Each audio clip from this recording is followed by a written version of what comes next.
10 वर्षात जेवढं तोंड धुतलं नाहीये तेवढी भांडी धुतली. कर स्वयंपाक, धु भांडी. संध्याकाळी माझं सगळ्यात पहिलं काम असतं किचन आवरणं.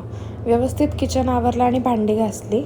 रोज डेली व्लॉग बनवत नाही, कारण की रोज माझी लाईफ हॅपनिंग नसते. कधी मी स्ट्रेस असते, कधी मला कंटाळा आलेला असतो. खूप वेळा तर मला वेळच पुरत नाही व्लॉग बनवायला. कधी कधी मी व्लॉग बनवते, पण तो एडिट करायला आणि व्हॉइस ओव्हर करायला माझ्याकडे वेळच पुरत नाही. तुमचं पण माझ्यासारखंच होत आहे का, की करायचं तर खूप काही आहे, पण वेळ काही पुरत नाही आहे? मला असं वाटतं ना, प्रत्येकाने स्वतःच्या आवडीची एकतरी गोष्ट दिवसभरात करावी, ज्याच्याने ना आपला स्ट्रेस रिलीफ होतो. तुम्ही पण स्वतःसाठी थोडासा वेळ काढा. जी गोष्ट तुम्हाला करायला आवडते ती नक्की करा.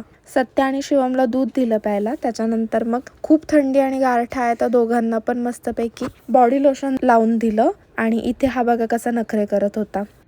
आजसाठी एवढंच. भेटून नेक्स्ट व्लॉगमध्ये. Bye bye.